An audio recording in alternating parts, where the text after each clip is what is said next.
ফেলে দেওয়া shopping bag দিয়ে তৈরি করে নাও দুর্দান্ত কিছু আইডিয়া, যে আইডিয়াগুলো তোমরা খুব সহজেই এই ফেলে দেওয়া ব্যাগ দিয়ে করে নিতে পারবে।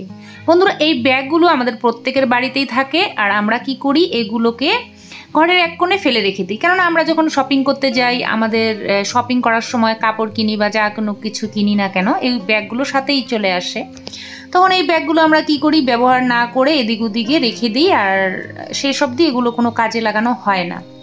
তো আজকে আমি এমন কিছু আইডিয়া শেয়ার করব যেগুলোতে এই ব্যাগগুলো রিইউজ হয়ে যাবে, তোমাদের কাজেও লাগবে। তো চলো, প্রথম আইডিয়া। প্রথমত বলবো, আমাদের রান্নাঘরে যদি এরকম পলিথিনগুলো ছড়িয়ে ছিটিয়ে থাকে তাহলে কিন্তু দেখতে ভালো লাগে না। সেই জন্য আমরা কী করি, এগুলো ফেলে দিই। ফেলে দিলে আবার কখন কাজে লেগে যায় বুঝতেই পারি না। তো সেই জন্য একটা অর্গানাইজার বানাবো এগুলো রাখার। প্রথমত আমি একটা খালি কৌটো নিয়েছি, যে কোনো কৌটো নিতে পারো। তো কৌটোটাকে আমরা এখানে বসাবো, বসিয়ে আমরা এখানে কি করব, পলিথিন দিয়ে দেবো। যত প্লাস্টিক তোমরা ঘরে রাখতে চাও ততগুলোই এর মধ্যে দিয়ে দেবে, আর বাকিগুলো ফেলে দিতে পারো, কোনো অসুবিধা নেই। যতগুলো দরকার বা প্রয়োজন মনে হয় রেখে দেবে এইভাবে। তারপরে কৌটোটাকে উল্টে দেবে, দিয়ে একটা ব্যাগ নিয়ে নেবে, এরকম যে কোনো ব্যাগ নিতে পারো, শপিং ব্যাগ নিয়ে নিচ পোর্শনটাতে একটু ফুটো করে দেবে। দেখো, ফুটো করে দিলাম। এখন যেটা করতে হবে, এই ব্যাগটাও এর মধ্যে উল্টে দিতে হবে এইভাবে।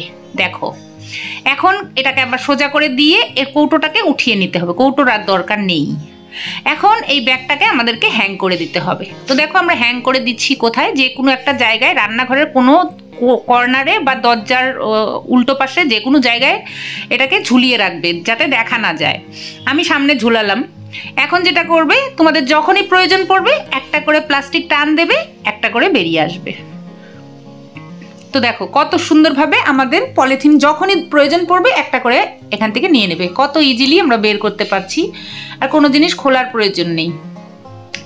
কেমন লাগলো আইডিয়াটা অবশ্যই জানিও, ভালো লাগলে একটা লাইক করো। যাওয়া যাক পরের আইডিয়াতে। বন্ধুরা, আমাদের সারা ঘরে এরকম বোতলগুলো কিন্তু ছড়িয়ে ছিটিয়ে থাকে, এগুলো কোথায় রাখবো বুঝতে পারি না, ফ্রিজেও জায়গা হয় না। খালি বোতল রাখবে কোথায়? খালি বোতল যদি রাখতে চাও তাহলে আমি একটা অর্গানাইজার তৈরি করব এরকম ধরনের শপিং ব্যাগ দিয়ে। তো দেখো, শপিং ব্যাগ একটা নিয়ে নিয়েছি, আমি দুটো নিয়েছি, একটাও বানাতে পারো।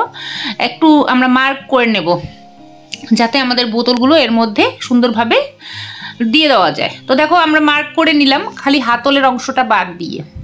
মার্ক করে নিয়ে কিন্তু এটাকে আমাদের কি করতে হবে, একটু সেলাই করতে হবে। এই জায়গাগুলো হাতে সেলাই করতে পারো, মেশিনে সেলাই করতে পারো, কোনো অসুবিধা নেই। উপরের সাইডটা একটু দেখতে সৌন্দর্যের জন্য একটু এরকম করে ভাঁজ করে দিতে পারো, দেখতে ভালো লাগবে। তো দেখো, আমি এটাকে সেলাই করে নিয়ে আসলাম। আমি মেশিনে করলাম, তোমরা হাত সেলাই দিতে পারো, 2 মিনিট লাগবে জাস্ট। এখন যেটা করতে হবে, একটা সাইড আমাদেরকে কেটে দিতে হবে। দুটো সাইড বন্ধ থাকলে হবে না, একটা সাইড আমরা খুলে দেব। এই দেখো, হয়ে গেল আমাদের অর্গানাইজার। আর আমরা এটা কিভাবে বোতল অর্গানাইজার হিসেবে ব্যবহার করব, দেখো, যে সাইডটা আমরা কেটে দিয়েছি সেই সাইড দিয়ে আমরা বোতলগুলোকে এর মধ্যে দিয়ে দেবো। আর বোতলগুলোকে এর মধ্যে দিয়ে এটা কিন্তু আমরা ইজিলি বোতল অর্গানাইজার হিসেবে ব্যবহার করতে পারবো। তোমরা এটাকে যে কোনো জায়গায় এটাকে হ্যাং করতে পারবে, রান্নাঘরে বলো, যে কোনো জায়গায় বা কর্নারে এরকম করে সুন্দর করে বোতলগুলোকে রেখে দেবে, যেগুলো দরকার হয় না প্রতিদিন সেগুলো। এখন এটাকে হ্যাং করে দেবে, যে কোনো একটা জায়গায় হ্যাং করে দিয়ে রেখে দেবে। বোতলগুলো এদিক ওদিক ছড়িয়ে ছিটিয়ে থাকবে না, দেখতেও সুন্দর লাগবে, আর বোঝাই যাবে না যে এর মধ্যে বোতল আছে। কেমন লাগলো আইডিয়াটা অবশ্যই জানিও। যাওয়া যাক পরের আইডিয়াতে। বন্ধুরা দেখো, এই যে এরকম ধরনের শপিং ব্যাগগুলো আমরা যে আনি, এগুলো কি কাজে লাগাবে রান্নাঘরে? দেখো, রান্নাঘরে আমরা যারা রুটি তৈরি করি তারা প্রত্যেকদিন রুটির এই বেলন চাকতি ধুতে হয়, ধুলে কিন্তু অনেক সময় লাগে। তো প্রত্যেকদিন যাতে ধুতে না হয় সেই জন্য এটার মধ্যে রেখে দেবে, যাতে এর মধ্যে কোনো পোকা মাকড় ককরোচ কোনো কিছু না যায়।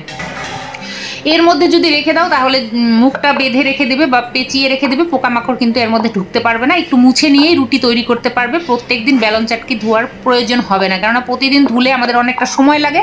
আর তাছাড়াও ধুলে কিন্তু প্রতিদিন ভিজিয়ে থাকে, কাঠের জিনিস নষ্ট হয়ে যায়, ফাঙ্গাসও পড়ে যায়।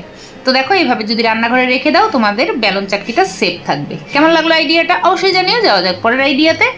বন্ধুরা, আরও একটা টিপস তোমাদের সঙ্গে শেয়ার করব। এই যে ব্যাগগুলো, এগুলো কিন্তু আমরা শপিং করে আনি, এগুলো কোনো কাজের না ভেবে ফেলে রেখে দিই, কেননা এগুলো অত মজবুত হয় না, আর এগুলোর মধ্যে কোনো খরচাও আনা যায় না। তো এখন আমি এগুলো কি কাজে ব্যবহার করব, দেখো, প্রথমত আমি একটা নিয়ে নিলাম, আর এটাকে আমি একটু কেটে নেব। প্রথমত কাঁচি দিয়ে। যারা সেলাইয়ের কাজ জানো তাদের তো 2 মিনিটেই হয়ে যাবে, আর যারা সেলাই মেশিনে সেলাই করো না তাদের একটু সময় লাগবে, ধরো 10-15 মিনিট সময় লাগবে। তো আমি এটাকে প্রথমে কেটে নিচ্ছি, আমি 4 টুকরো করছি। তো এটাকে তোমরা 4 টুকরো করতে পারো, বড়ও রাখতে পারো। তো দেখো আমি টুকরো করে নিলাম, আর হাতলের অংশটা অবশ্যই বাদ দিয়ে দেবে, হাতলের অংশটার প্রয়োজন হবে না। তো হাতলটাকে বাদ দিয়ে আমরা এখানে কেটে নেব। তো কিভাবে কাটছি একটু দেখে নাও। প্রথমত আমরা হাতলটাকে কেটে বাদ দিয়ে দিচ্ছি, এগুলো আমাদের আর প্রয়োজন নেই, আমরা এগুলোকে ফেলে দিচ্ছি। তারপর যেটা করব, এটাকে আমরা দেখো সমান করে নিয়েছি, এখন আমরা এটাকে মাঝ বরাবর কেটে দেব। বন্ধুরা, মাঝ বরাবর কাটলে কিন্তু আমাদের 4টে টুকরো হয়ে গেল। আর 4টে টুকরো তোমরা কিভাবে ইউজ করবে এখন তোমাদেরকে দেখাবো। এইভাবে জয়েন করে নিয়ে একটা শুধু সেলাই দেবে এই দিকে, হ্যাঁ সেলাই দিয়ে দিবে প্রত্যেকটাতে, তাই এরকম সেলাই দিয়ে দেবে, একটু এরকম ব্যান্ড করে সেলাই দিয়ে দিবে। তো আমি এটাকে সেলাই করে তোমাদেরকে একটু দেখিয়ে দিচ্ছি, আমি একটা সেলাই করে দেখাচ্ছি কিভাবে তোমরা সেলাই করবে। তো দেখো এই যে সাইডটাকে একটু এরকম করে পেঁচিয়ে সেলাই করবে, খুব সহজ, যে কেউ বানাতে পারবে। তোমরা হাতে সেলাই করতে পারবে, আমি মেশিন দিয়ে করছি, তোমরা হাত দিয়ে করতে পারবে কিন্তু। তো দেখো এই যে কিভাবে আমি সেলাই করছি দেখতেই পাচ্ছ। তো এইভাবে সেলাইটাকে করে নেবে, খুব সুন্দরভাবে কিন্তু তোমরা সেলাই করতে পারবে, আর এগুলো হাত দিয়েও করতে পারবে, কোনো অসুবিধা নেই। দেখো কত সুন্দরভাবে আমাদের সেলাই হয়ে গেল। এখন আমরা এটাকে একটু এরকম করে সেলাই করে দিচ্ছি, যাতে এর মধ্যে আমরা একটা ফিতে পরাতে পারি। সেইভাবে একটা সেলাই দিয়ে দেব, যাতে এর মধ্যে একটা আমরা ফিতে দিতে পারি। এই যে এই জায়গাটা একটা সেলাই দিয়ে দিচ্ছি, আর 2 সাইড কিন্তু সেলাই আছে, আর লাগবে না। তো এখন যেটা করব, এটাকে সোজা করে নেব, আর এটা সোজা করে নিয়ে কি কাজে ব্যবহার করবে সেটাও দেখাবো। তো প্রথমে দেখো আমাদের এটা কিন্তু সেলাই হয়ে গেছে পুরোপুরি। এখন আমরা এটার মধ্যে যে কাজটা করব, এই যে ফিতের ঘরটা বানিয়েছি, সবগুলো সেলাই করে নিয়েছি, সবগুলো তোমাদেরকে দেখালাম না, একটা দেখিয়ে দিলাম। এখন যে কাজটা করবে, আমি একটা লালও বানিয়েছি, আমার ঘরে কিছু ফিতে ছিল, মানে পুরনো ফিতে, সেই ফিতেগুলোই নিয়ে নিলাম। আমি আর ফিতে বানালাম না, ফিতে পরিয়ে দেবো এর মধ্যে, ফিতেটা পরিয়ে দিয়ে এগুলো কি কাজে ব্যবহার করবে। তো দেখো আমরা এটাকে ফিতে পরিয়ে নিয়েছি, আর ছোট ছোট করে ফিতেটাকে কেটে দিলাম, যেহেতু ফিতেটা অনেক বড় ছিল। তো দেখো আমরা একটাকে ফিতা পরিয়ে নিলাম, সবগুলোকে আমরা ফিতে পরিয়ে নিচ্ছি, প্রত্যেকটাকেই ফিতে পরিয়ে নিচ্ছি। তো দেখো এগুলো ফিতে পরানো হয়ে গেল, ফিতেটাকে একটু ছোটও করে দিতে পারো। এখন আমাদের তৈরি হয়ে গেল, এখন তোমাদেরকে দেখাবো। আমি চলে এলাম রান্নাঘরে। রান্নাঘরে আমাদের যে মানে ভেজিটেবলসগুলো আমরা অনেকেই রেখে দেই ফ্রিজে স্টোর করে, তো ফ্রিজে এগুলোর মধ্যে স্টোর করতে পারবে। ফ্রিজের মানে সবজিগুলো বা ভেজিটেবলগুলো কিন্তু নষ্ট হবে না, কেননা এগুলো এক্সট্রা যে জলটা সেটা সোক করে নেয়, এতে করে সবজি পচে যায় না, সবজি ভালো থাকবে। যেহেতু এগুলো কটন কাপড়, সেই জন্য সবজি ভালো থাকবে। পলিথিনের মধ্যে রাখলে সবজি পচে যায়।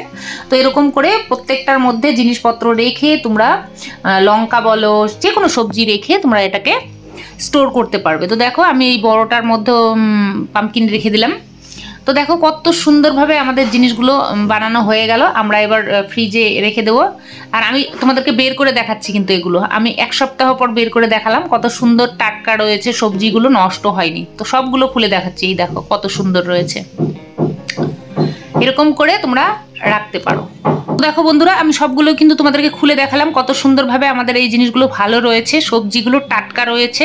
এগুলো তোমরা ফ্রিজে স্টোর করার জন্য ব্যবহার করতে পারো। তোমাদের কোনটা বেশি ভালো লেগেছে অবশ্যই আমাকে কমেন্ট করে জানিও। ভিডিও ভালো লাগলে ভিডিওতে একটা লাইক করো, তোমাদের বন্ধু বান্ধবদের সঙ্গে শেয়ার করো। চ্যানেলে নতুন হয়ে থাকলে চ্যানেলটাকে সাবস্ক্রাইবও করে রেখো, পাশে থাকা বেল বাটনও প্রেস করে দিও, যাতে পরবর্তী ভিডিওর নোটিফিকেশনগুলো তোমরা সঙ্গে সঙ্গে পেয়ে যাও। আজকে এখানেই শেষ করবো। সবাই ভালো থেকো, সুস্থ থেকো।